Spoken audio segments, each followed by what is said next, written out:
Welcome to the Jeff Canada Show. But if you're going to get your feelings hurt, you might need to turn this shit off.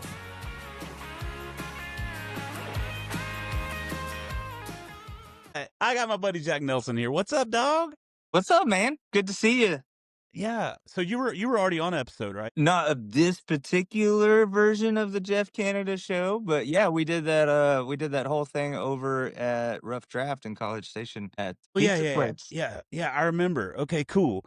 So you're my first repeating. You're my second repeating guest. I had Slade Ham on twice. Nice.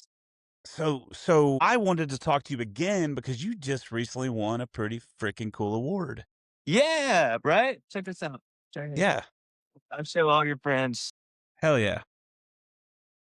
The CMA of Texas Vocalist of the Year. And for those people who don't know what the CMA of Texas is, it is an organization that's been around since 1975, so since the 70s when music was actually really good and stuff. And they put together this country music association for the state of Texas. And in the early 80s, the governor's office recognized them as the official country music association of Texas. So they are the Texas government office, thing. So whereas a lot of the other award shows and stuff like that that go on throughout the Texas industry, there's been several of them. You've been to a bunch of them. We've both been to all of them.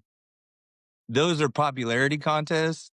This one is a board of directors that are looking at the industry as a whole and are picking out different artists in various different, areas of country music and shining a spotlight on those that are out there grinding and busting their butt and doing their thing to keep the heritage of Texas country music alive and doing Yeah. their thing. So they are the OGs, and man, when I went to that award show and got that, it was probably the most Texas in the raw feeling that I've been, those kind of people, salt of the earth, Yeah. So it's the not voted real on. genuine.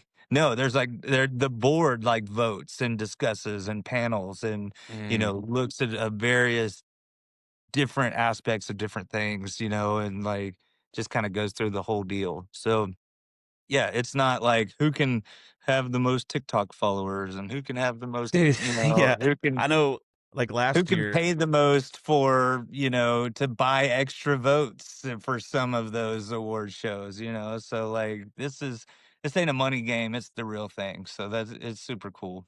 Yeah, last year I won the Industry Professional of the Year award for the Texas Country Music Association. And I'm like, hang on, the Industry Professional of the Year.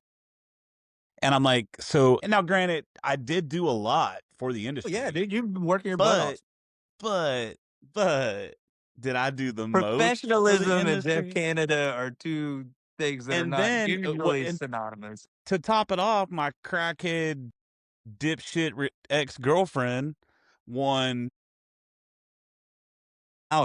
Spouse of the Year over Cody Canada's wife. And Cody Canada's wife does more for the industry than almost anybody's wife. Yeah. But I will say that out of all of them that I've been associated with, Linda and the crew over there, they really, really do care about the music industry. You know what I mean? As a whole, yeah. As opposed to the T3R, that one, dude, that one just feels nasty to me. And what's crazy is they're the official Texas chart when it comes to Billboard magazine, in Nashville. And so it's whatever, man. That's why I just choose. It's cool to win an award. It's cool for the fans, but I also don't care. Yeah, it doesn't change anything, No. It doesn't. I don't brush my teeth differently in the morning. I still put my pants, both legs on at the same time, just like, every other crazy person. So yeah, it didn't. It's just, man, after really, really, really understanding how the whole industry works, I just don't. Everything's a facade. And it's and it's real easy to get cynical really fast. Yeah, but it's funny to me wrong way. Because it's George Strait's the king of country, but yet George Strait never wrote any of those songs. Yeah. And had anybody else had the money that he had put behind them, they probably would be, who knows? Or I don't know. It's funny. Like I don't want to shit on it at all because it is cool to be recognized. It's really cool to like to be recognized by your peers.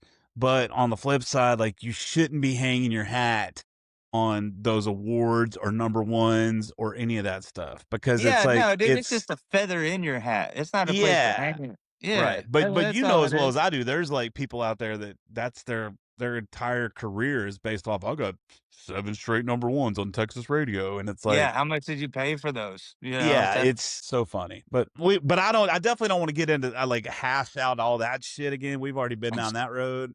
And I'm at the point right now where I just don't care about any of it, right? It's like I care about my music and I care about my fans and I care about my artist friends. But as far as the industry goes, the industry, and I use that word because that like there's music and then there's the industry. Right? yeah. It's like the film industry. It's like the people that make the films for like Cannes Film Festival and those like short films and stuff. There's those people that are really like those are the true artists in the industry. And then there's the movie industry, which is the big movie stars and the big studios and the big things, you know? Well, anytime it becomes an industry to me is when everything gets jacked up.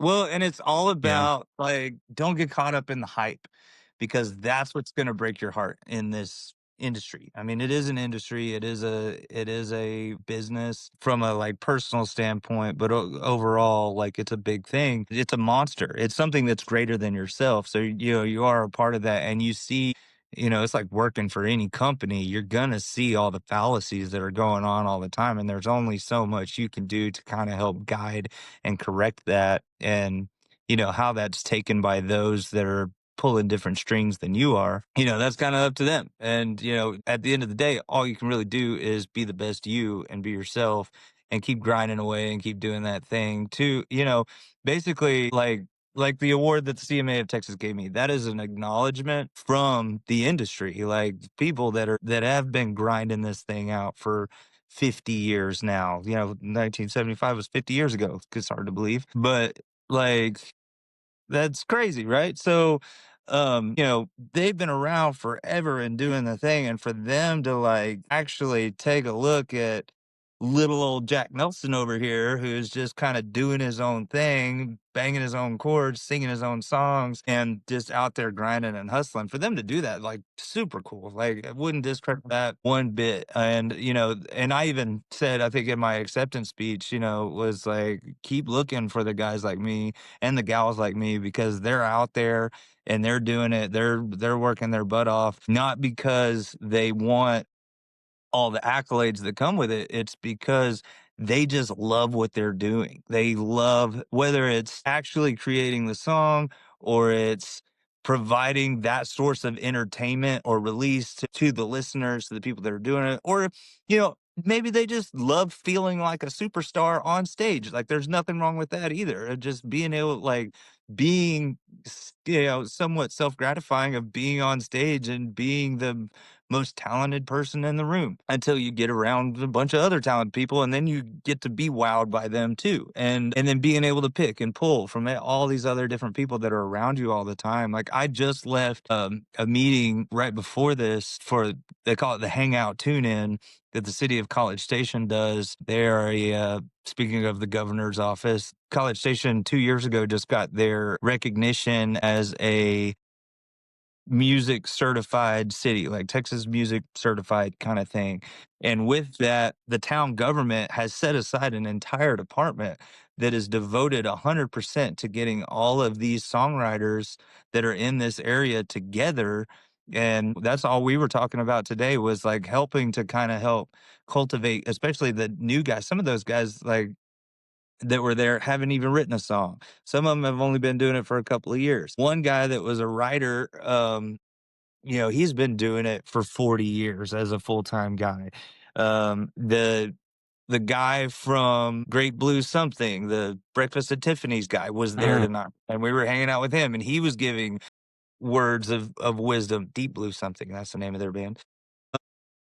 I was going to But correct you, but it didn't matter. yeah, yeah, everyone knows the song, no one knows the band name. But awesome dude, and you know, the fact that that's kind of going on in the industry around ourselves is that we do have those support networks in place, especially here in Texas. Like, this is the best place in the world to be a musician. It's not Nashville. Is It's it? not Is it now? Texas. Is it Texas now? is 100. Texas is the best place in the world to have your roots for a music business. Now, I'm not saying from a self gratification or a personal feeling of like you're actually reaching people place. No, not necessarily. I mean, we've talked Okay. about this before. Like, Yeah. the crowds here are spoiled, but you can make more money in Texas than you can in Nashville all day long. Well, You I can know make you can more make money more in money in. Austin. You can make more money in Austin playing music than you can in Nashville. You Yeah, can run it like a business, I know that even for sure. But as saturated as it is. that you Even just said the Waylon word. said back in the You just said the word. Let's talk about this because I want to get your opinion on this because you are a pretty positive guy. Like when every time I have a conversation with you, you're always like pushing me towards the light, right? Like I told you the other day I was going to start this new series called The Petty Tales where I get on and I just tell a petty story and I'm going to talk a lot about my ex-girlfriend and you were like, dude, like don't do that. Like you're always like pushing me towards the light. You're a pretty positive person. So I want to Yeah, have because this, you reap what you sow.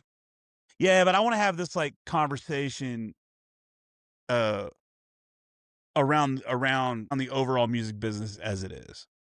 Okay. So I really wanted to have Braden Stewart on here last night because Braden Stewart, one day I did some TikTok where I was bitching about something and Braden kind of like, he's like an 18, 19, 20-year-old kid. I don't know how old he is. He's a young Yeah, kid. he's super young. Love him to death. Super Yeah, awesome, he's talented great. guy. Well, he kind of like got into my shit and gave me one of those like, "Hey, buddy, like this is coming from a place of love, but this, you know." And so I really wanted to have this conversation with him because I want to talk about the difference between those of us that have been out doing it and those of us that have seen like the heyday of crowds that gave a shit versus the newer cats and what they're seeing because the way they see it, this is all they know. They didn't Yeah. know how it was 15 years ago or 10 years ago when you can get on a stage in any bar whatsoever and you can get people's attention. It could be just a sports bar with people used to care in those environments too. And Yeah. now they just don't. And so I wanted to have that conversation with him, but I also want to have it with you because you are a road dog. You're somebody that's been doing this. How long have you been doing this full time? Full time for 13 years since 13 2012. years. Yeah. So not quite as long as I have, but you've traveled a lot more doing it than I have. Yeah, I've been all over the So country. yeah, which and now I have too. Yeah, you have too. You've But got you've some been doing electric it. on you. But you've been doing it for a lot longer. Whenever I was here just playing shows in Houston, you've been out But like yeah, touring. I hit the ground running. Right. Where can I go? So from someone who's a positive person, right? Who sees the same thing I see. We both see the same thing. We both acknowledge that it's not the same as what it was. What do you see changing in like let's say the next 2 or 3 years that is going to make what we do special again? Because to me that's the biggest case in what I see because of the word you just used, saturation, right? Every time you open up your TikTok app or Facebook or Instagram, you're seeing somebody play songs. Every time you walk into a business, especially in Houston, Texas, and in Texas in general, there's somebody playing a guitar and singing songs, right? And I brought this up on the podcast the other day, and the one metric that I think is undeniable is that prior to COVID, if I'm on a stage playing, I could pick out the hottest chick in that room and I could get her attention. I could get her number by the end of the show. That is not happening anymore. And I'm not saying and I'm not saying just with me. I'm talking about like even with the younger, good-looking artists, right? It's like I just call myself ugly like that. But it's like the girls just don't seem to be as into what we're doing up on stage now, right? And that's like the one metric that I can use because it's been a universal truth forever that the fat guy that can sing and play guitar can get the hot chick, right? That's always been the case. Thank you, Luke Combs, right? Like, gave all you fat boys love. Yeah. But even go back to the day like Lyle Lovett, you know what I mean? Like that ugly son of a bitch is like pulling in tens, you know what I mean? And it's like now they just don't care. I mean, if you're on a certain level, they care, but it's no longer cool. And I think it's because the society in general does not view what we do as special anymore because it's because there's so many people doing it. So my question to you would be, what do you see that's going to happen in the next 5 years that is going to make live performances special again for people?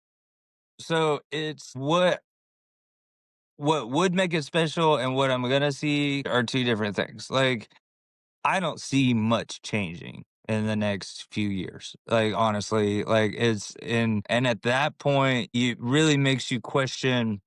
Especially, like, cause I've been dealing with this myself. It makes me question the shows I say yes to, which, like, you've done a huge pivot on your side as to how you're presenting shows, and you're doing it in a way that's special, and that's what people want, is you have to make them see what they're do or what is happening in front of them. You have to present it as something special in order for them to care at all. Because if you just get up there and you just start hollering at them and doing your thing, like they're not going to care. They're there to interact and have social time because most people don't get a lot of that anymore, which has been like the big deal. And what would ultimately change that across the board is if the rest of the artists would start saying no to the wannabe music venues, the pretend places like sports bars. Like, tell those people no. Like, especially people that are playing for less than $100 an hour. You're going out for $100 to play for 4 hours to wreck your voice and use your talents just because you're that hungry for a gig. Like, I get it. I get one like chomping at the bit, just wanting to get out there and go play. But like you've gotta value who you are as a musician and as a singer and as a performer. Because if you don't put that worth on yourself, no one else will. Somebody the other day said something real interesting to me was well, wasn't to me, it was just in passing conversation, was that people are gonna see you as you are and put that value on you wherever they see you. So if they see you in a corner of a sports bar or, in some little crappy place in Shelton, Texas, where no one's paying attention and there's everyone in there smoking a pack a day an hour, or packing an hour, and you're just over Yeah. there just dying and playing your songs and no one's paying attention. No one's going to put any value on you for being there. It's not going to feel good for your soul. You'll do it a few times and think, oh, great, that was a phone bill or that was half my car insurance or whatever the case may be. Pay the bills however you gotta pay the bills, but if you really wanna, like, step up your value, you've got to value you. You've got to learn to say no to the rooms that aren't working. Like, don't play venues that don't have stages. Like, hold on, there was this place we used to play in Amarillo. Grateful that they let us play there. We had to move pool tables out of the way to set up our band in the corner to play music there. And like, yeah, it was a great learning opportunity. It was a great growth experience. But the spin-off gigs from that, there would be no spin-off work because we're just a band, we're just this little garage band that's set up in the corner here. Even though we drove 12 hours to get there to go play, like as part of our routing. And so like they didn't even see it as special then. So if you want people to see it as special and the artists all kind of have to have the same mindset behind it, is you have to present it to the people as if it is something special and learn to tell the rooms that are like, I'm grateful for those rooms that are offering places for these people to perform, but make it about the performance. Don't be like, oh yeah, we've got 12 TVs showing 16 different ball games and we're doing a darts tournament, and then on top of that we got pool going, and then there's whatever, and then oh yeah, by the way, we got this guy playing music too. Geez, like your little mini festival thing in that, no one's gonna care. Turn the TVs off, put the spotlight on the person you paid to be there, and make a thing of it. Like, Yeah. get people to like listen, set some ground rules. Be like Debbie at Red Brick Tavern, who like very clearly lets her customers know this is a sit down and shut up room. You're gonna listen to the artist and do the thing. Like, she's one of the people that are doing it right. Dosido, Big Barn, like typically a place that lets you know, hey, be quiet. You're here to listen to the words that this artist has to say. You know, you got to pick out all of the right venues to perform that music at to make it feel right and authentic. Cause there's nothing like playing a listening room. I've played to thousands and thousands of people on festival bills. Like that's a really great high and that's really cool, especially when you got the big band and you're doing the thing.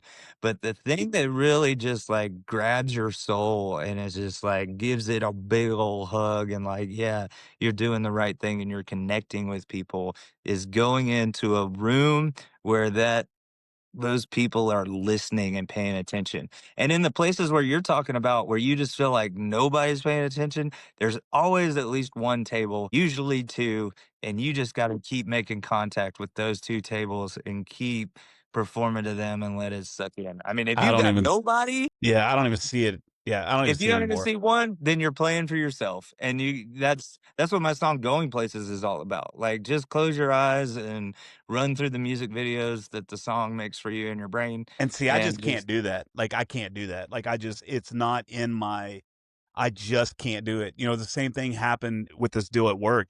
I've been kind of sitting at this office and I've just been kind of sitting there waiting on, and it's like, I'm not the kind of guy that can just sit there if I'm not adding value.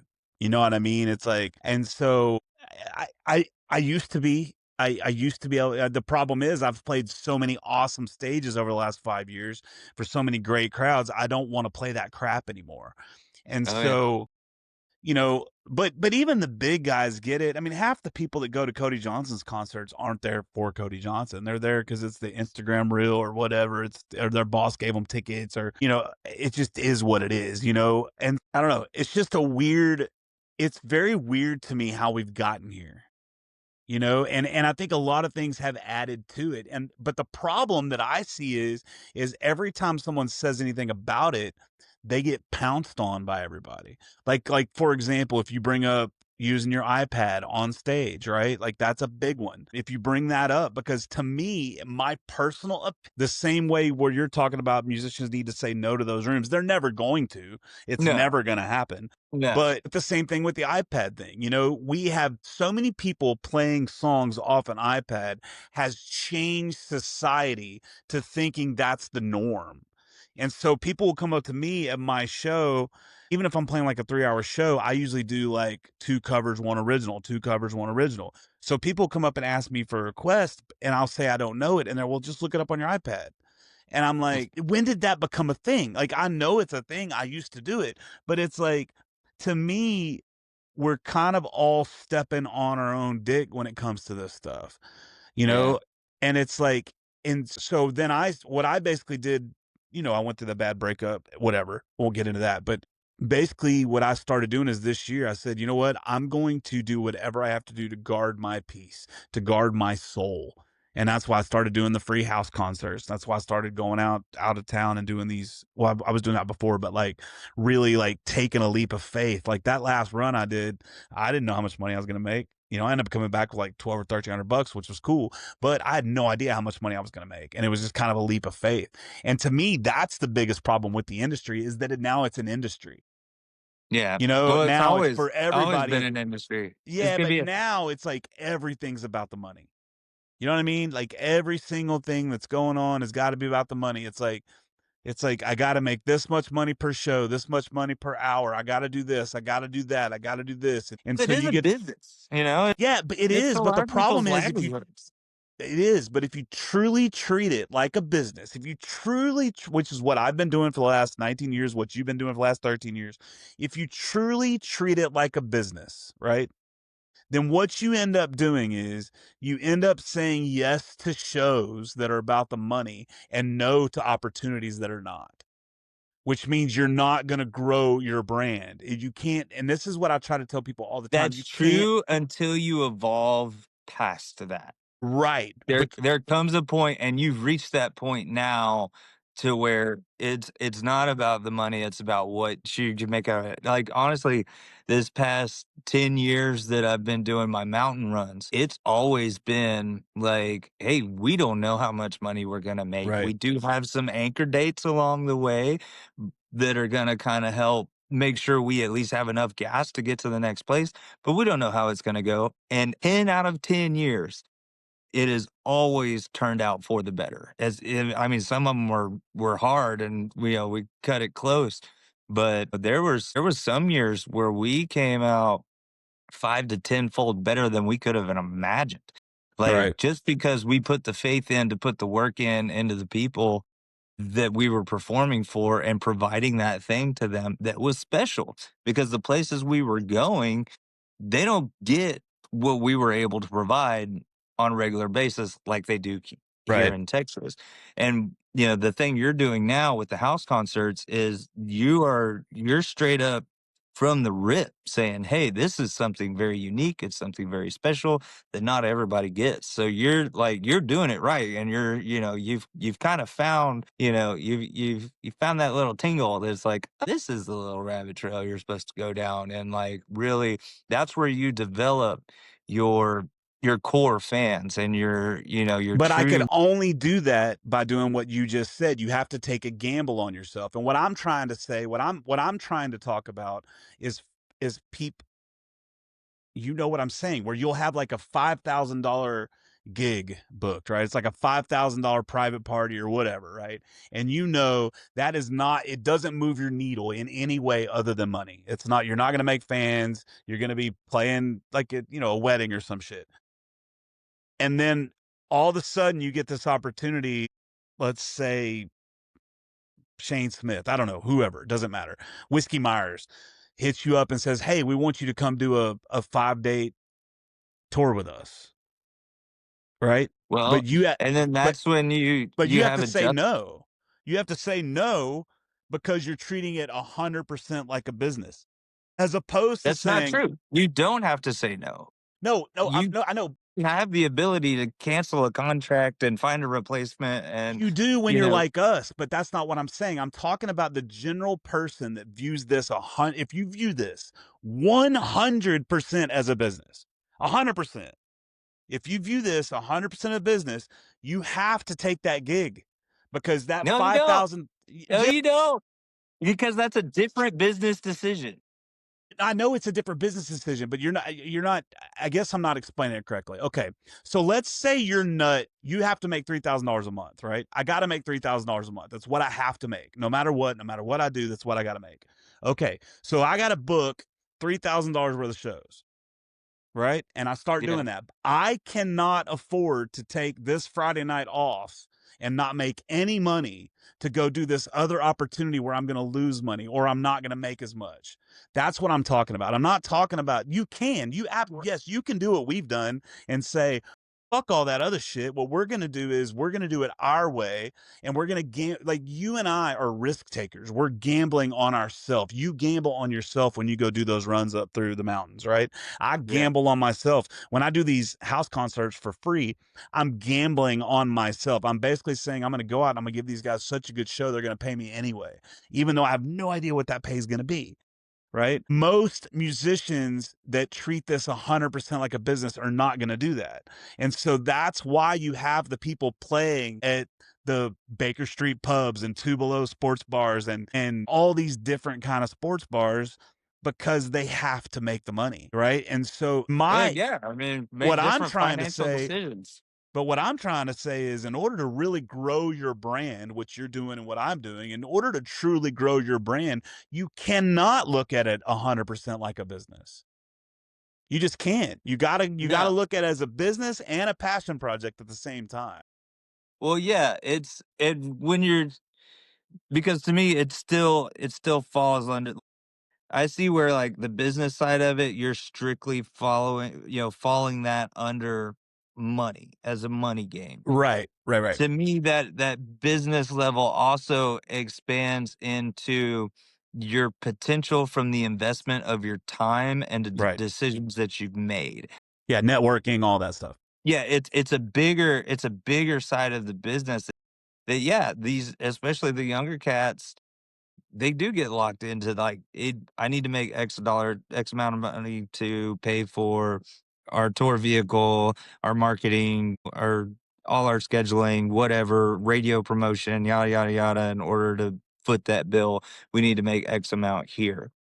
The only way to be able to be beyond that is, like, I mean, we could almost turn this into Dave Ramsey for musicians, is like get several months ahead on what that budget is, so that in the event that something like Big Dog Superstar calling you up saying, I'm not Yeah, going to pay you anything, but I'm going to put you in front of 60,000 people for 5 nights in a row, if that opportunity comes up, like, you gotta be prepared, and it's like, you've gotta make your own luck in this industry, and you gotta be prepared for the opportunities that come along in that way, and be able to have yourself set up and financially to be able to tell people no, and that's hard to do. Like, don't get me wrong, that is extraordinarily hard to do, especially in the early days of trying to get everything figured out, but you've gotta be more responsible with your money than anybody, any other kind of business owner that's running big box businesses somewhere, because your income as a musician is so inconsistent. You might Having fee integrity in this industry is one of the most difficult things to do, because, yeah, a pool guy can say, yeah, it's $1,000 a square foot to build or a cubic foot or whatever to build your pool, and that's how much it's going to be. As musicians, we don't necessarily have that luxury to give you something physically tangible for people's feeble minds to wrap around, other than, this is our time, this is how long it's going to take us to get there, this is how much work we put in on the backside. And even then, it's all kind of like, to them, it's imaginary. We just show up and do the thing, right? It's super easy, whatever. But so they don't really understand that. So what you have to do, as far as like looking at business from a money standpoint, like you're talking about, of just the bottom dollar, is being able to allocate whatever percentage that necessarily needs to be to set aside. And it may take you years to be right. able to set aside enough to be a few months ahead and to have the self discipline to not touch that income or that savings in the event that something changes, and to be able to, have some of that apportioned towards whatever your next recording budget is going to be and all that. Like, all my accounts look different. I've got one that's like contract recording, I got one for personnel, for like when I need to hire band guys, when, they're all set aside for different things, and you just got to, like, you got to control that stuff, and you got to be on Yeah, top of. And, that is one thing that musicians don't necessarily have a lot of access to, or is being generally taught to musicians, is financial management. You're just kind of left to our own devices, because let's face it, 8%, I'm just guessing, but that would be my educated guess, is 98% of musicians are uneducated. Like, it's one of the right. only industries in which you can just drop out of middle school and pick up a guitar and start singing, and just run around, and then, like, people give you money because you're playing your instrument and doing your thing. Like, there's not a lot behind that. So you have to be a student of the game, and you have to be a student of business and constantly learning and developing. And like me and you talking, it probably isn't going to change any of that, but it is definitely something that needs to be brought up, is that, there needs to be some kind of like music business 101. And there may be, like, at South Plains College, which has the biggest commercial music program in Texas, maybe in the country, second only to Juilliard, as far as like actually getting stuff, the commercial side of music done, that there's so much behind it and so much like groundwork that has to be done. It's two full-time jobs. Like, not only are you spending, your entire weekends, usually like Thursday through a Sunday afternoon on a fully booked weekend, there's 4 or 5 days right there, but you gotta spend your weekdays as well waking up and clocking in, still working on your flyers, working on your show promotion, doing all that stuff, managing the money that's coming in for the checks that are coming yeah, that came in from the weekend, making sure all of that's allocated to the proper places and all of your checks and balances on that end are taking place. Like you have to eat, breathe, and live this stuff in order to be successful and do the thing. Now, you could wind up like a lot of our Houston friends who don't do it that way, but all they're doing is going in, they're playing those shows, those Thursday, Friday, Saturdays at the different places just around the Houston trap, as we call it in our household, Yeah.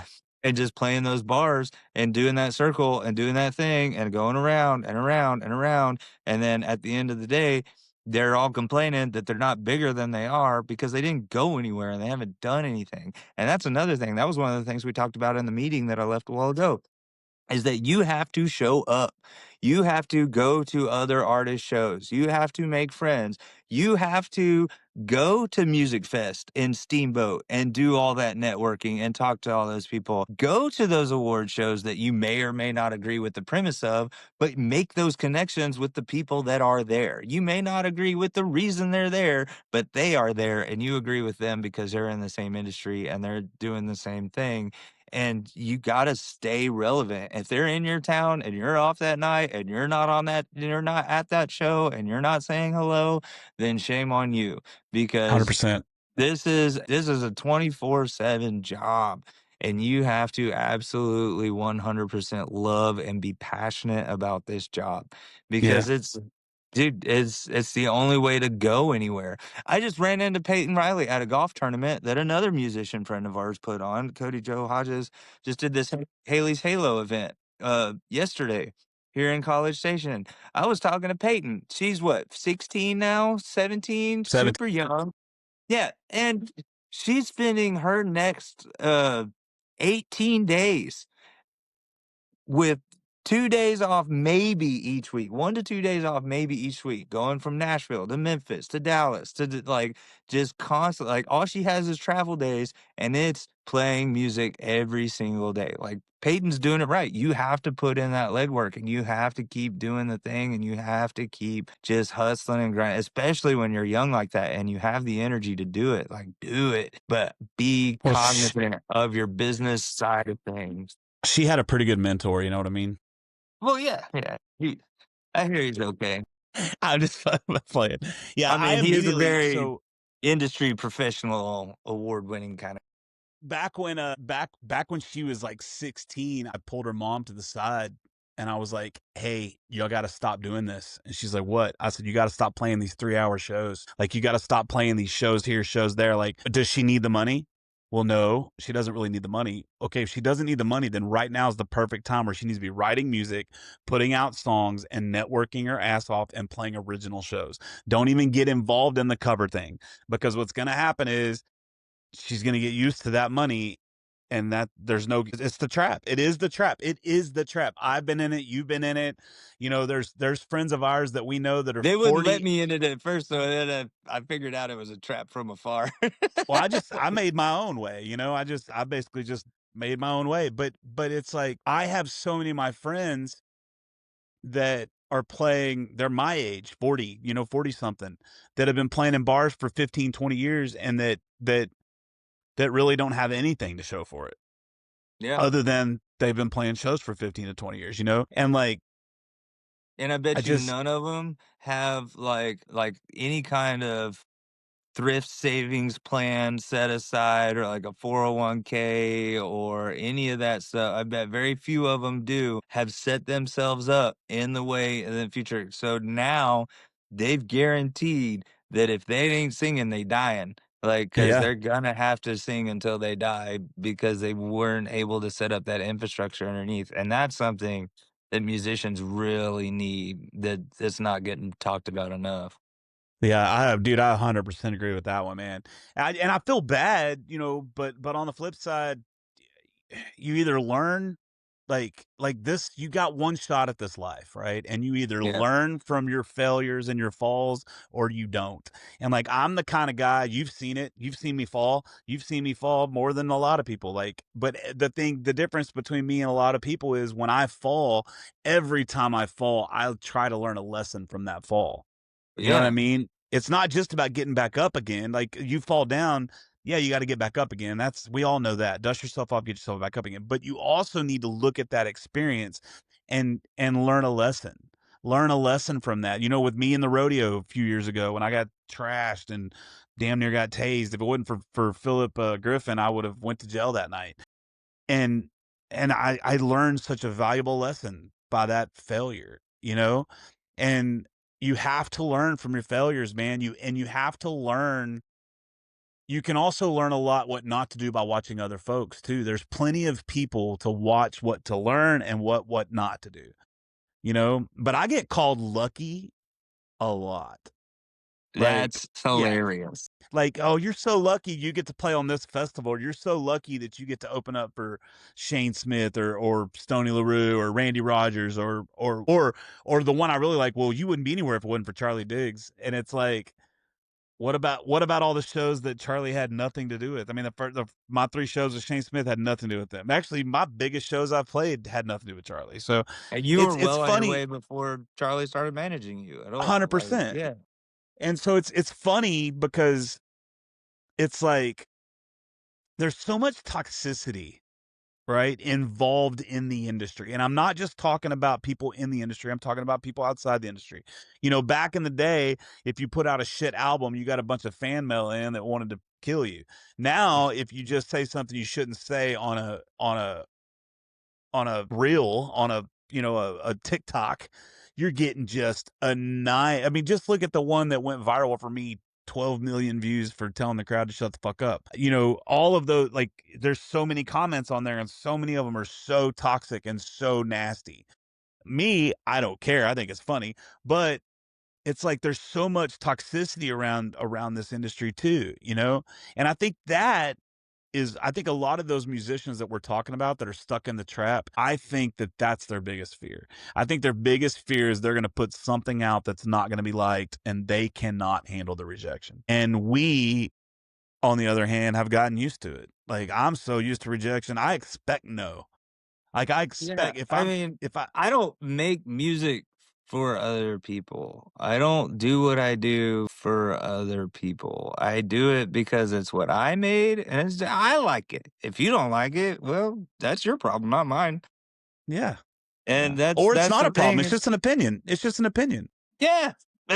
Like, and it doesn't hurt me. Yeah, That's at it. all. And also nobody bats 1,000. Like you got a Yeah. couple songs out that I'm like, that's all right. But you got some songs out that are like, dude, this is fantastic. And I'm the same way. I got some songs out. I got some songs out that I'm even like, I'm you know, re-releasing songs right now that I'm not proud of just because it's like, hey, look how far I've come in the last 10 years. Like, holy crap, you hear this? Like what I used to right. sound like? Like, yeah, the Yeah. production's cool and the songwriting's kind of okay. And it's like, I don't know, but But yeah, you compare have to, that to what I've got in the studio right now is just like, whoa, this right. is a totally different dude.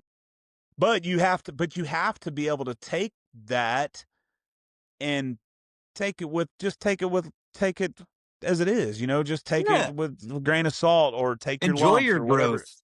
Yeah.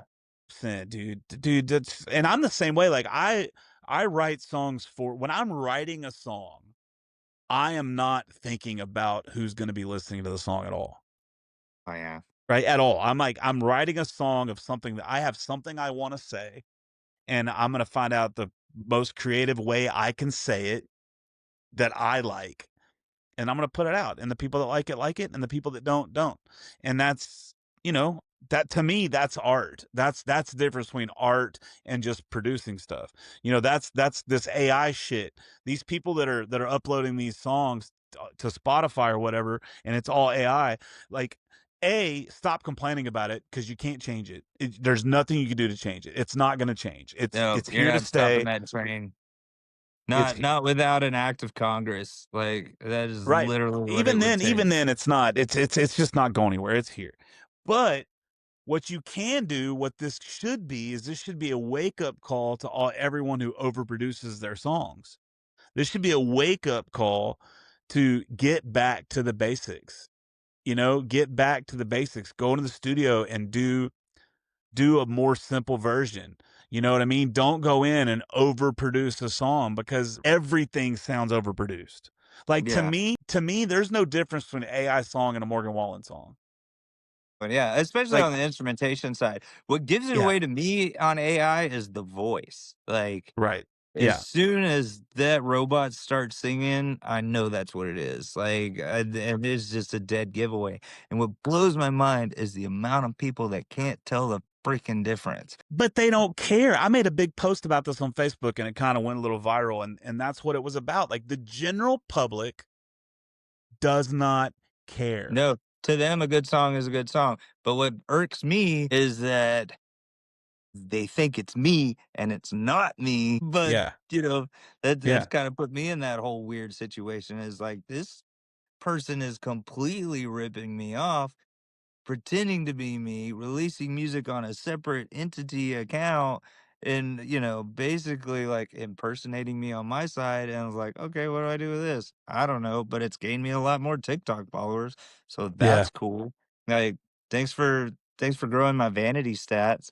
And honestly, like, ever since that happened, like, it was like something switched to me. It's like, none of this matters. None of Yeah. this really matters. Like, even No. more so. Like, that's why I've been playing golf every day. It's like, Yeah. It cool. does. I could just keep playing music and play golf. Yeah. Yeah. Spotify numbers don't matter. YouTube numbers don't matter. TikTok numbers don't matter. I was just in a meeting recently, in a marketing meeting with someone who's pretty high up in TikTok, and they're basically saying that musicians are not getting anywhere near the results from TikTok as what they were a year ago.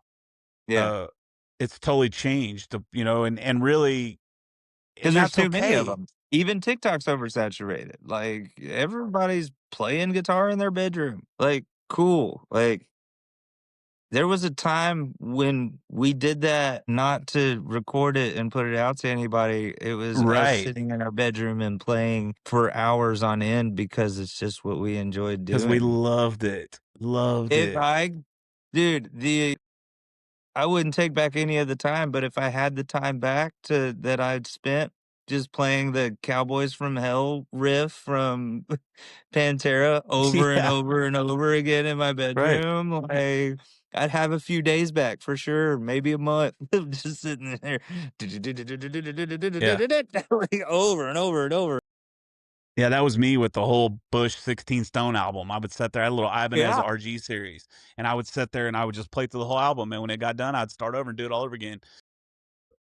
That's another big thing that's missing now too, and I've talked about this a little bit on other podcasts, but one of the things that's missing now from this industry that used to happen is the way the order of things used to be. You saw somebody play guitar, it inspired you to want to learn how to play guitar or drums or whatever instrument that is, or your best friend did, or your grandpa did, or somebody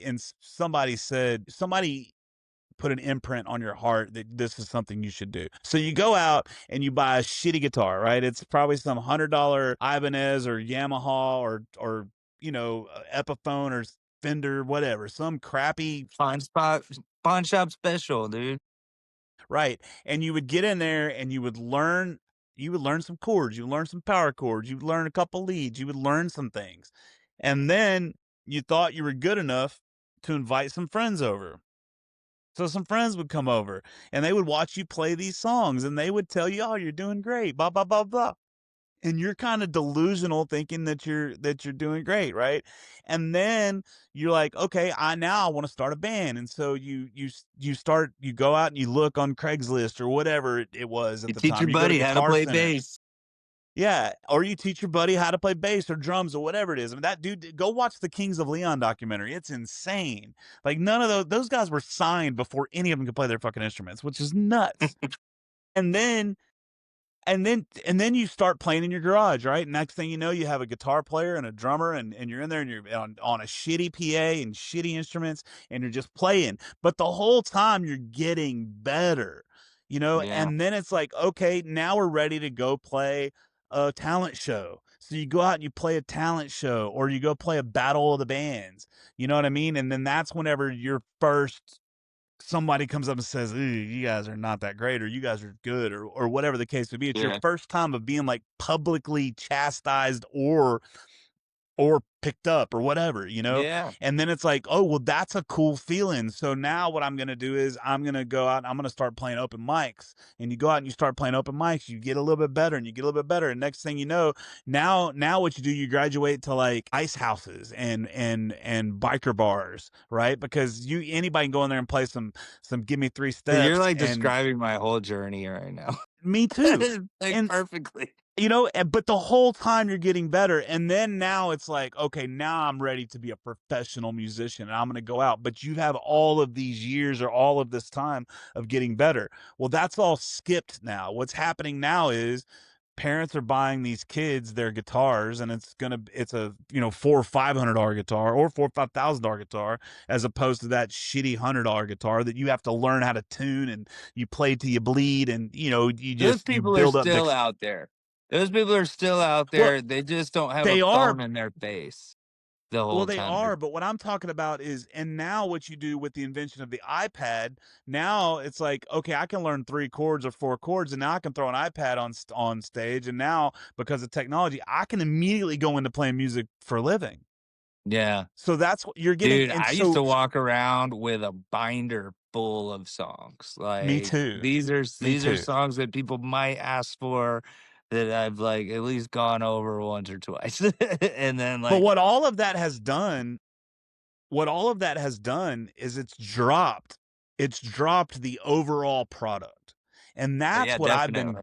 talking about and getting so much pushback from people, you know? And so I'm not really talking about it much online anymore because I'm at the point now where it's like I've done everything I can do. Like I've done everything I can do because you know me, even in the cover world, I used to try to get everybody to step up their bar because Yeah. I always looked at it as if the general pay is 250 for a 4-hour show, I'm going to make 450 or 350 or 500. So Yeah. I need the general pay to come up to 500 so I can make 700 or 750. You know what I mean? That's kind of Yeah. the way I always looked at Working the things. And so jar. it's like yeah, you're trying to get everybody to raise the bar. And to me, there's not enough people out there in this industry trying to get people to raise the bar anymore. In fact, it's the opposite. It's like, oh, you can do it. Just go out and give it a shot. You'll be fine. Just go, you know, oh, you only know 25 songs. You're ready to play a show. Go knock it out.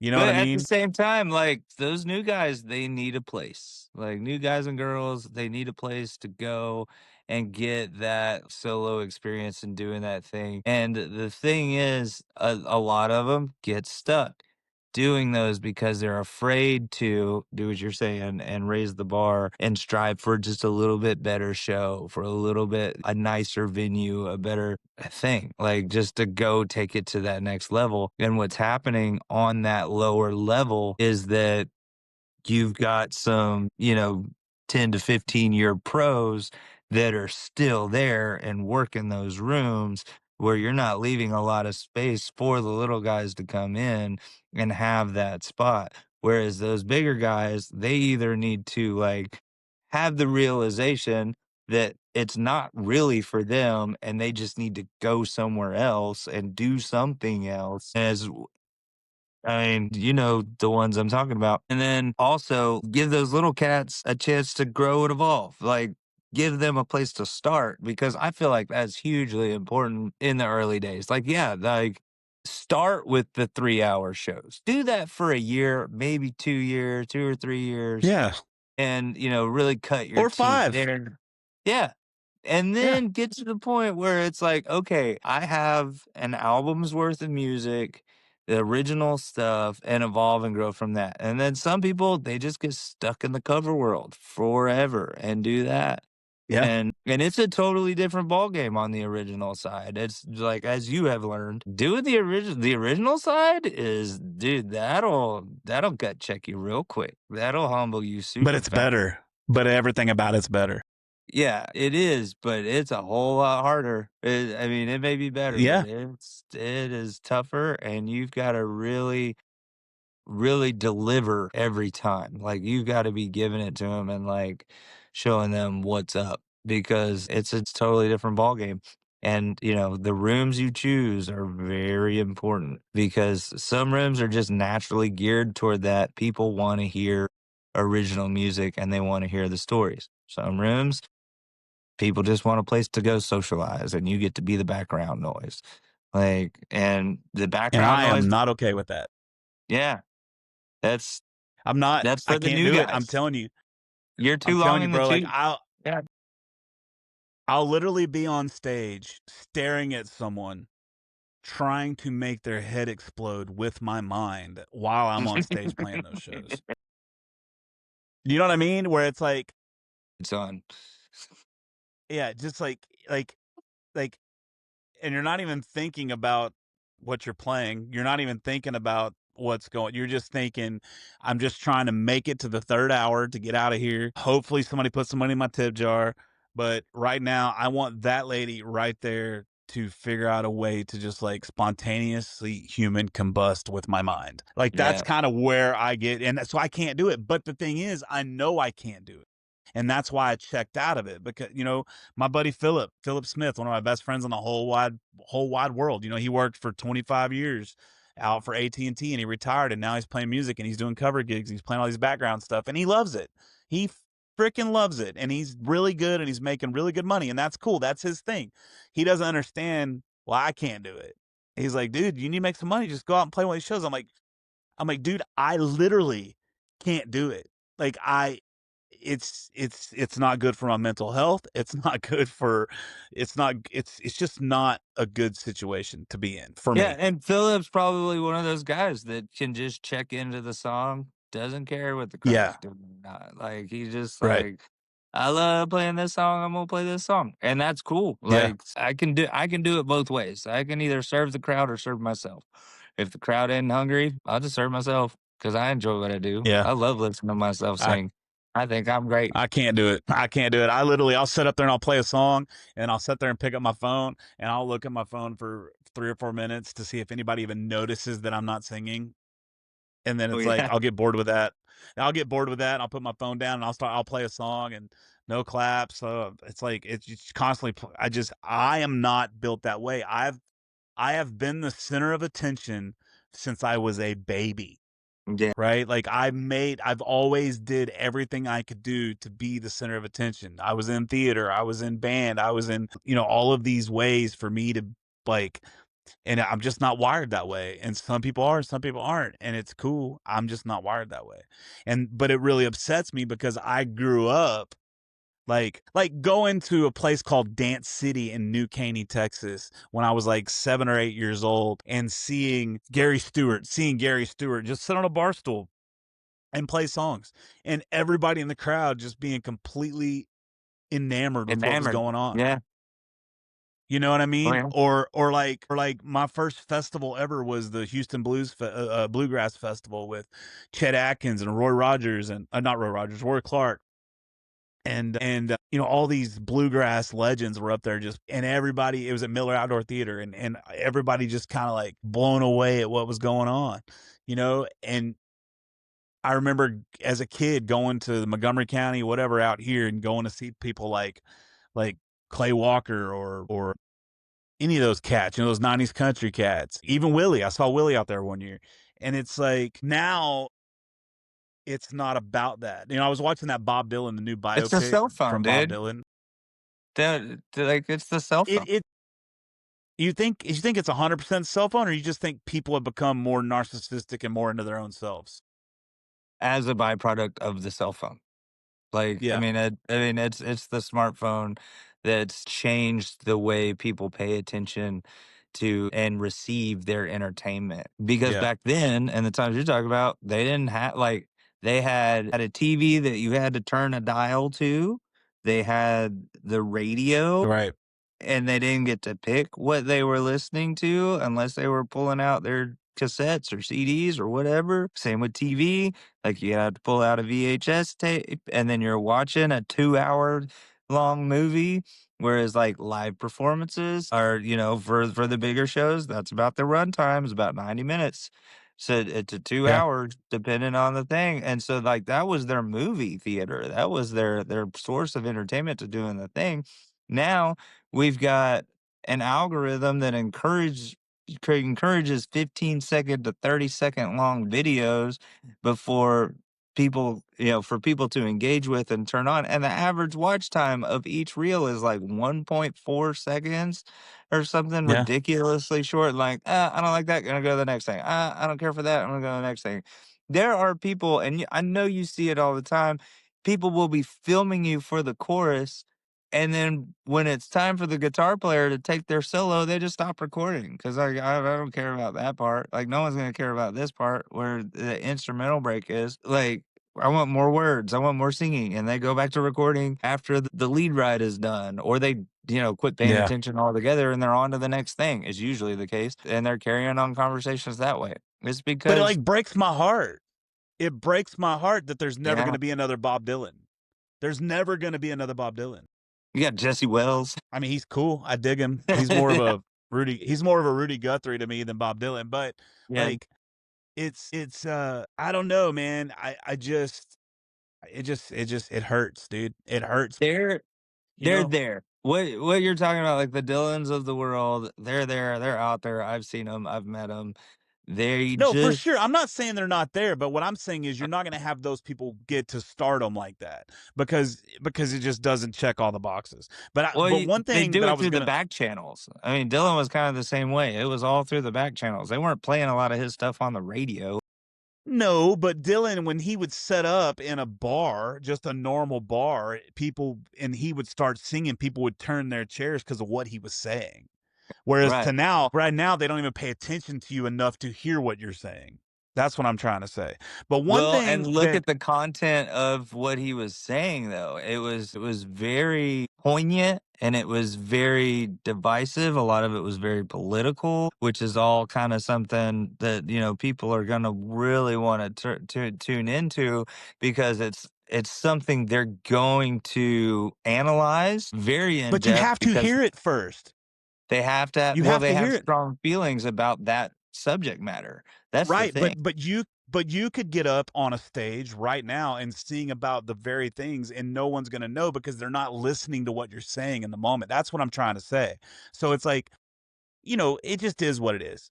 There's nothing we can do about it. We just got to live in the times we're in. But one thing that is very encouraging to me, and I was going to bring this up earlier when you were talking about the listening rooms. I think most people, right, that are alive today, most people have never ever been in a situation where they were sitting there to just listen to the music. Because As a majority, yeah, for sure. right, And it's a very because special and unique thing. I get all the time at these house concerts. I have never experienced live music like this. I've never experienced this. Like, but what it is, because I'm very adamant to the host, to whoever the host is, this is a listening deal. Like, they have to listen. If I am not the center of attention for 90 minutes, I'm going to get up and leave. Yeah. And so the people they're inviting over, they're letting them know, hey, don't be talking. Don't be like, listen to what this guy is saying. And Yeah. so that's the cool thing. Like that gives me hope because I think one of the things is it's an ignorance thing, right? I don't think that somebody that's, when you're playing at whatever Joe's Crab Shack and you're up there and you're playing, I don't think that the people that aren't listening to you, I don't think they're doing it as a sign of disrespect, right? I don't think They just that's don't the know any case at better. all. Yeah. They just don't know any better, right? Yeah. And so I think that's what I've been trying to do with social media and this whole thing is to try to educate folks on what the difference is, right? Because when I say general public, right, I'm talking about the mass majority of people. Right. I know that there's always going to be some exceptions. I know that I'm talking about the mass majority of the people. Like the general population doesn't care who wrote the song. If they did, George Strait would not be considered the king of fucking country, right? It's just period. End of sentence. And you just go down the list, right? It's the general population doesn't care if it's AI. general population doesn't care. They just don't give a shit, right? They just don't care if you're lip syncing or if they just don't care. And so it's like it's trying to educate and get people to care that I think we all as musicians need to do a better job of, right? Like putting those expectations out there and putting that message out there. Like hey, if you're going to go to a live music event, watch the live music. You know, if all you're going to do is sit there and talk about, and I'm not talking about menu venues, right? That's what we were talking about earlier. I'm not talking Yeah. about like the Cactus Jacks of the world and those stupid ass places. That's not what I'm talking about.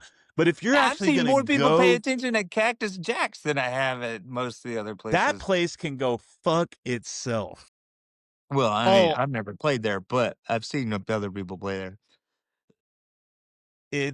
don't even get me started on that one. Woof. But I think we need to do a better job in our messaging of saying, hey, this is something cool if you'll give it a chance. Right? If you'll give this a chance, like if you'll just give me the first 3 songs. And if I'm not checking your boxes those first 3 songs, then go do whatever you want to do. But it's like we have to beg and plead. Jeff Tweedy, who is the singer for Wilco, I just saw him go viral on a TikTok because he's playing a gig and he's like in the middle of a song. He just stops in the middle of the song. He goes, I'm going to ask y'all a question. The people that are here that paid tickets, paid money to see me do this, what do I have to do? Like, what do I have to do to get you to pay attention to the very thing that you bought tickets to do? I will do that if you'll let me know what I need to do. It was a great TikTok.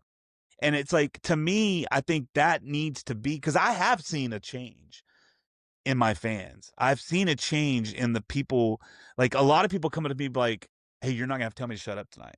I mean, I get it all the time now, especially since 12 million people heard me tell the world that. But it's like, I think we need to do a better job of saying, hey, this is special. Just give me a chance. Like, give me a chance. Listen to what I'm saying and give me a chance. Yeah. And if you're not going to give me a chance, will you please just politely go to the other end of the room? Yeah. Go to the At back of least the room. respect me enough to go away. At least show me enough respect. Move to another part of the restaurant, or whatever the case may be. And I think if we would start doing that and start being a little more vocal about that, the general public would get the hint, right? Yeah. But And it would be like more everything else, well, what's great about the way you do it too is that because you're so forthright on your expectations and setting those boundaries, it also encourages the host to be very selective about who they invite to these parties. They're like, oh, we don't want loudmouth Josh. Yeah. Like he's just gonna be chatting the whole time. He never shuts up. Or Francine, who can't, you know, go 5 minutes with talking about how her day went, like over and over and over again with the same story and rumors of who's sleeping with who or whatever. But what's bad, the artists It's are hard just to as do bad that in a about it. public setting. The artists, have you noticed that? The artists are just as bad about doing that. Oh yeah. Like, an artist will come to a listening room and then talk through your whole set. Yeah. I And you're like, remember Daniel getting really mad at some people at Dosito Daniel, one time. Holmes for opening for you one time. yeah, I've seen him. No, whatever. I won't. We won't talk about that. Well, cool, man. I think it was I think that's all good stuff. I really do. I know that a lot of people watch my stuff, right? And I know a lot of Yeah. artists do because they're constantly sending me messages and they're being like, dude, I heard this on your podcast. I mean, I had a guy yesterday literally just send me a message. Hey, I heard you talking on this other podcast about AI, and he wanted to talk about it. And so my overall goal with this podcast and with just what I'm doing in general is to educate both the younger artists, you know what I mean, and also just the general public Oh yeah. on how we feel. Like, this is how we feel about this. It's it's like you can take a complaint as a negative thing, or you can take a complaint as a call to action. Oh yeah. Right? I like that. So if like if I say the words, if 70% of bar of venues would outlaw the use of iPads, there would be less live music on this planet. Okay, Oh, for sure. you can break that down. You can break that down as Jeff Canada being a little pissy, pessimistic, negative Nancy, right? Or you can do what other artists have done. I posted another TikTok about this with a kid named Landon Farrar. I was in Fort Worth, and he comes up and he goes, Jeff Canada, he's blah blah blah blah. He goes, dude, you changed my life. And I said, what do you mean? He goes, dude, I watched that TikTok about you talking shit about people using iPads, and I immediately took it away. I said, I'm not going to use it anymore. And my shows have gotten 100% better. Yeah, So, you get to so get into the song. You're not just reading sheet music. Like, you get to right. lose yourself in the music a little bit and, you know, never let it go the Yeah. moment you want it. Yeah, so if you want to keep using iPad, then keep using iPad. That's fine. You do whatever you want to do. But to me, what I do is when I see an artist that I really respect say something, I look in myself and I'm like, does that apply to me? Well, it's a Right? I tool. don't look at it as an attack. Some You people know, I use look it at it as as a a call crutch. to action. Yeah. I mean, Right. most people use, like, But the I'm just talking iPad about I'm talking about situation. anything. Oh, I'm yeah. talking about anything. If I hear Dave Grohl say, man, guys that use a pick playing bass are shitty. Now I'm making this up. I did not hear this. It's not my opinion. I'm just making it up. If I'm I would like, say, if look at I would Lemmy. actually, if I'm a bass player, I would be like, Yeah. does this have legs? Right? Does this apply to me? I wouldn't view it as an attack, Oh, you yeah. know. And And I that's why think you that's shouldn't. like right. And, Yeah, so, I and never some do. I people never look at do. anything. And some people do take what their heroes say as gospel and follow it to the T. You Oh, can't do they that said this, either. so I'm going to do it this way. Honestly, the ones that are more successful are the ones that use their own discernment and try to improve and whatever's going to make it the best they possibly can. Do the whole thing. Like, that's huge. Like, my biggest advice to anybody doing, especially as singers, take vocal lessons. Like, learn your craft, learn how to properly deliver words the way that it needs to be delivered in order to not only serve the song in and of itself, but to give your best authentic self to these songs, and in order to grow and develop that. You know, if you're a master, if you're going to be a carpenter, wouldn't you want to go learn from like master woodsmiths to be able to make some cool stuff? Take tips and tricks from different areas, like learn some stuff. Learn Be more a about sponge. music theory. Yeah, dude, put some time in the woodshed and then learn your craft. Take guitar lessons. Jeez, holy crap, the amount of just flat strummers that are out there that are just bang, bang, bang, bang, bang, bang, bang at 1,000. Like, I was in the studio with Jody the No other day. dynamics. Yeah, like he was like, you can, if you're loud all the time, they just turn you down. Like, if you surprise them with the loud, they like it. Like, just Yeah. like use your dynamics, let the song grow and evolve with each different thing and, doing the whole thing. So, like, it's just learn your craft.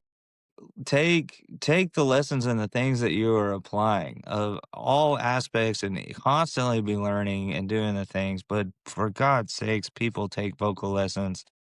I'm so tired of people trying to sing like people that aren't them all the time. Like, I'll do it sometimes, like, in jest, because it's like, yeah, I can sound like Ronnie Yeah, Dunn, so as a I'm gonna joke. sing this verse like Ronnie Dunn, and then I'll sing the rest like Jack Nelson. And different things. Like, I'll use several different voices throughout my shows because I don't want it to be monotonous. I don't want to stay in the same register all night. That gets old. Name several artists that do that I can't make it past 5 songs of them singing before it's like, okay, we've been in the same gear and it's not going to change. So cool. I enjoy the few songs of yours that I do enjoy, and the rest are the same too. So that's fine. But be dynamic and grow and do more and be better. And I don't know. I don't Yeah. just Effort. Take vocal lesson. effort. Put in. Take vocal How about lessons. take some? How about you? You know, you can put this in one word, and that's pride. Take some Yeah. pride in what you're doing. You know, don't half-ass anything. Don't half-ass it. Take some pride, do it to the best of your abilities, and you know, and that's it. Like that, and you'll be successful because You'll feel better. I don't know if You'll you're feel definitely better at gonna the end of your rise, night for sure. If you and you're definitely gonna actually put the rise effort to do the past thing. yeah, and you're gonna rise past those millions. I don't know if it's really millions, but at least in this town, I could count at least 700 of artists that don't take pride in what they do. Or they You think know, they they do. show up, and I'm not really artists, but musicians. You know, they show up, Yeah. they set up bare minimum PA. They don't even have a mixer. They put everything through their Voice Live 2 or whatever the fuck contraption they're using. You know, they're doing 7-minute looper songs where they'll do hotel, you know, they'll do Can't You See, and they'll have a 3-minute solo before they even start singing, and then they get hammered, and they get done, they tear everything down, they go home, they get home at 4 o'clock in the morning, and then they sleep till 2 o'clock in the afternoon, 3 o'clock, and then rinse, repeat, and they do it all over again, and they want to call themselves artists, right? It's like, have some pride in what you're doing. Don't half-ass shit, you know? Yeah. Well, and that too depends on the room. Depends on where you're playing. Like, and that's the thing too, is like more venues should have house sound. Like, we shouldn't be having to lug a PA in to set everything up and do the whole thing. Like, Well, let's be real. If it doesn't have sound, it's not a real. I 100% agree with that. If it 1000%. doesn't have sound and it doesn't have a stage, it's not a real venue. Yeah, it's just a gig. Period. And that's the That's thing just too, is know it's the just a difference gig. between a gig and a show. Like, gigs pay your bills, shows pay your soul. Yeah. But you should treat every gig as a show, especially in the younger Yeah, definitely the put your younger best foot time. forward. Yeah. Yeah, Don't break your back, because but you'll put like your best foot forward. yeah, like I would not be near the performer I am now if it wasn't for all of those gigs, right? I Yeah. wouldn't be near the entertainer, the singer, whatever whatever you want to call it. I would not be if it wasn't for those 4-hour shitty soul-sucking cover gigs, you know? That's where you sharpen your sword, like, is doing those long You gigs like sharpen that my early on. sword, sir. My sword is sharp right now because you're on this podcast with me. How does that make you Iron feel? sharpens iron. Makes me feel like Iron Man. Sharpens iron. So what do you got coming up? I know are you finally finished releasing the Letterbuck album, or you still got singles coming out on that? There's one more coming out. It's coming out And then it'd Veterans be Day complete. weekend. It's called More Than Sacrifice. It's a song I wrote on deployment in Djibouti, Africa, of all places. And it's a pretty cool fan favorite that's been around for a long time. I haven't told anybody that that's what the next song is, so you heard it first right here on the Jeff Canada Show. It's More Than Sacrifice coming out Veterans Day weekend. And it was a fan favorite for a long time, and pulled on a lot of heartstrings. And so once that's all said and done, I'm going to have to go into my distributor and figure out how to put all of those as a single back into one piece so my thing isn't just slammed with a bunch of old singles. So I'm going to go in, I'm going to do that. And then right now I'm in the studio again with Jody. We've got 5 in the mix right now. And then I've got several more that we're going to go in and record. I'm going to take my time with these. With the Going Places album, we recorded it and I did everything I could to get it out as fast as I could, just because I wanted to have more of a substantial catalog out, especially for how long I've been doing this. So with this stuff that I've got in the works right now, I'm going to take my time with it and really kind of serve it up and deliver it the best way I can, kind of shining more of a spotlight on each of these individual songs and kind of release them as they were. Still kind of batting around if I want to do a full album kind of situation, or if we want to do singles, or if I want to separate. I know for sure there was like 3 songs that I wanted to put on just like an EP together, like these songs or this. So I don't know, but we're still bouncing ideas around. Right now, I'm in the woodshed. I'm building the thing back here and putting these songs together and, getting them mixed up and recorded the way I want them. And then we're going to turn around and do some more and then, really approach it with put all of the implements in place ahead of time and then be able to just kind of sit back and catch what comes our way from that and not be chasing my tail the whole time like I've basically been doing for the last 10 years. It's like, okay, I put this song out, now I got to do all this other stuff. And like, so Yeah. now I want to front load everything and kind of go out that way. And hopefully hopefully it works out that I am able to do it that way, but who knows, it may fall back into the old Yeah, trap that's what I and did chase back my when I tail had again. money. Back when I Front had load? money in my bank account, that's how I did it. Yeah. Yeah. But now what I'm doing now is I'm only going to release records. Like I'm not doing any more singles. The only way I'll do a single is if it's like a collab, or if it's like a acoustic version or a live version or something like that, I'll do as a single. But I'm going back to I want to do it like my heroes did it. I'm going to Yeah. go into the studio and I'm going to record a record a year and I'm going to put that record out, and what happens, happens. That's kind of that's the best thing about where I'm at in my life right now is whatever happens, happens. Isn't that a great place to I'm going to be? put the video out. I'm going to put the video out, and if it goes viral, it goes viral. Cool. I'm going to put the podcast out. If people watch it, they watch it. Cool. I'm going to put an album out. If people listen to it, that's cool. I'm no longer concerning myself with what my art does after I release Yeah. it. Yeah, and It just that's is the what it perfect is. way to be. Yeah. It just is what it is, man. Because right now with all these, everybody's pushing like, okay, well, why would you want to do singles? Well, you want to do singles to get your Spotify streams up. Well, but if all of that shit doesn't really matter, then why does it even matter? Yeah, you got this single put on a playlist, but how many people that are listening to that song spinning, how many people are actually listening to the song, or how many of them it's just in the playlist while they're out working in the shed or at work or driving or whatever. You know what I mean? Yeah. So that's kind of where I'm going with things. I don't knock the way anyone else does it. Whoever like take whatever road you want to take. I'm going to support you and love you if you're a good artist and you're a good person. I'm going to support you and love you regardless of how. If you choose to use an iPad, I still love you.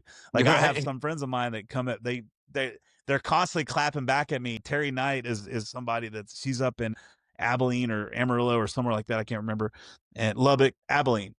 And she's constantly sending me photos of her song swaps. And it's like, they're both using Dude, iPads. She's like, hey, just want to let Jeff Canada know. there's a fantastic music scene around Abilene right now. I don't know if you're aware or not, but Yeah, that's what I hear. Austin Alsop's running a studio. You got McKenna Kozowski, used to be Kenna Danielle, is out there. You got Reagan Quinn out there, like especially in Clyde, which is just east of Abilene. They're all living in that little neighborhood right there, and they've got a great thing going. A lot of super talented people in that little. Yeah, no, I mean, and they can all use iPads too. That's okay. But like, Yeah, even I'm with just me, trying to say, like, I'm gonna love you. yeah, I'm you're gonna love you no sharing matter your what, opinions, right? and that's it's Yeah. boding really well for you. Like you're kicking butt on the social media side of everything because you're even like on this podcast, I noticed like you've said the same thing that you've said on several of the other reels that I've seen that have come through. Like because you're always popping up in my algorithm, different stuff, and it's like, yep, I heard him say this.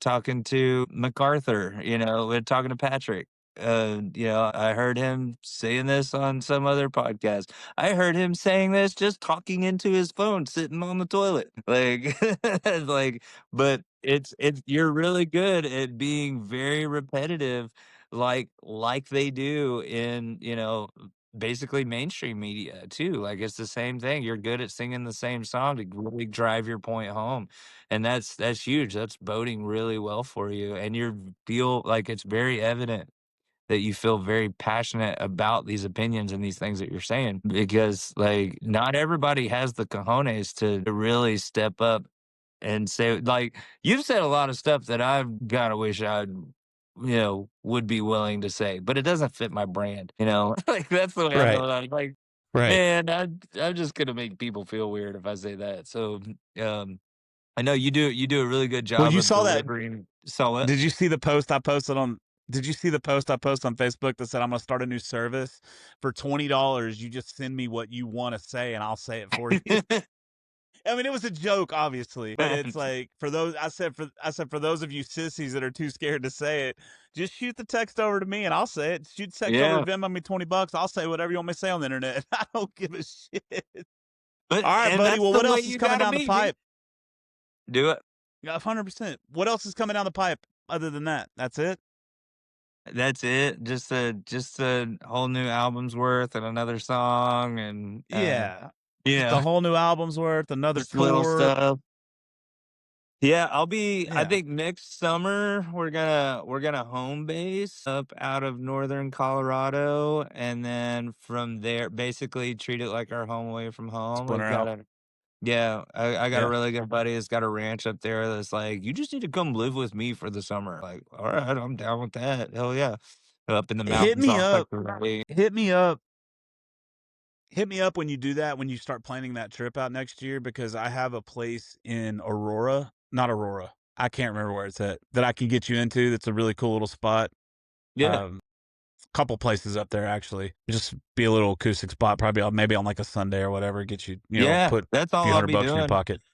Is doing that Yeah. kinda stuff, doing house parties, that whole deal. I'll do the I'm doing the Braun Brothers thing again next year. I basically have a residency there, so if you wanna come do that fuel up with us next year, let me know.